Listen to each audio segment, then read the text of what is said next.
الحمد لله رب العالمين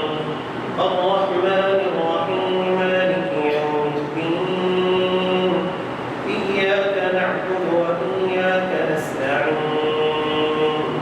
اهدنا الصراط المستقيم صراط الذين أنعمت عليهم غير المغضوب عليهم ولا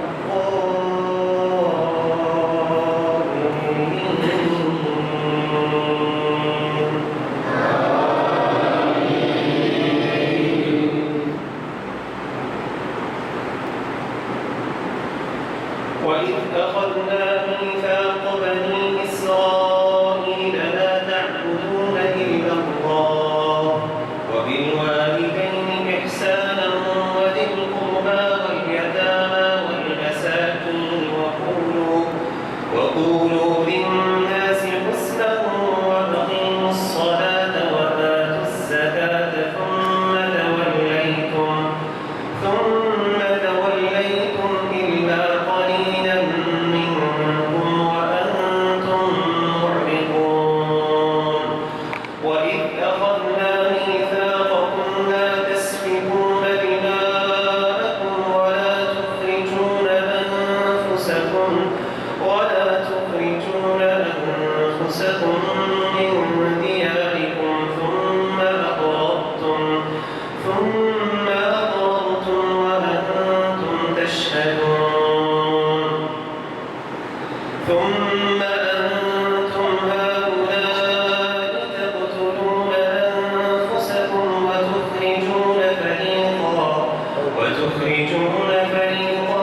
منكم من ديارهم تظاهرون عليهم بالإثم والعدوان وإن يأتوكم أسارى تفادوهم وهو محرم عليكم إخراجهم أفتؤمنون ببعض الكتاب وتكفرون ببعض فما جزاء من يفعل ذلك منكم إلا خزي في الحياة الدنيا ويوم القيامة يردون إلى أشد العذاب وما الله بغافل عما تعملون أولئك الذين اشتروا الحياة الدنيا بالآخرة فلا يخفف عنهم العذاب ولا هم ينصرون ولقد آتينا موسى الكتاب وقفينا من بعده بالرسل وآتينا عيسى ابن مريم البينات وأيدناه بروح القدس أفكلما جاءكم رسول بما لا تهوى أنفسكم استكبرتم ففريقا كذبتم وفريقا تقتلون وقالوا قلوبنا غلف بل لعنهم الله بكفرهم فقليلا ما يؤمنون ولما جاءهم كتاب من عند الله مصدق لما معهم وكانوا من قبل يستفتحون على الذين كفروا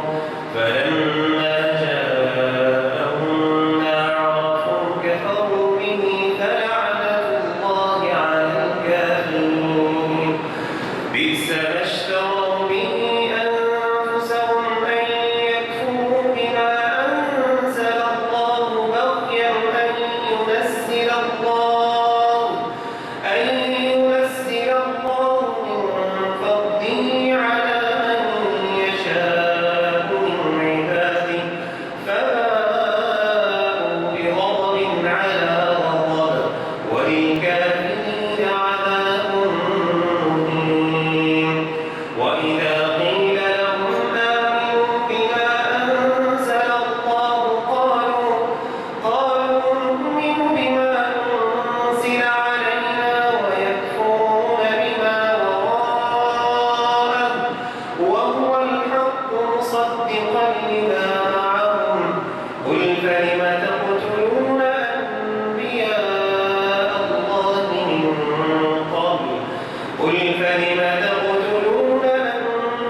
قل بئس ما يأمركم به إيمانكم إن كنتم مؤمنين قل إن كانت لكم الدار الآخرة عند الله خالصة من دون الناس فتمنوا الموت إن كنتم صادقين ولن يتمنوه أبدا بما قدمت أيديهم والله عليم بالظالمين ولتجدنهم أحرص الناس على حياة ومن الذين أشركوا يود أحدهم لو يعمر ألف سنة وما هو بمزحزحه من العذاب أن يعمر والله بصير بما يعملون الله الحمد لله رب العالمين الرحمن الرحيم مالك يوم الدين إياك نعبد وإياك نستعين اهدنا الصراط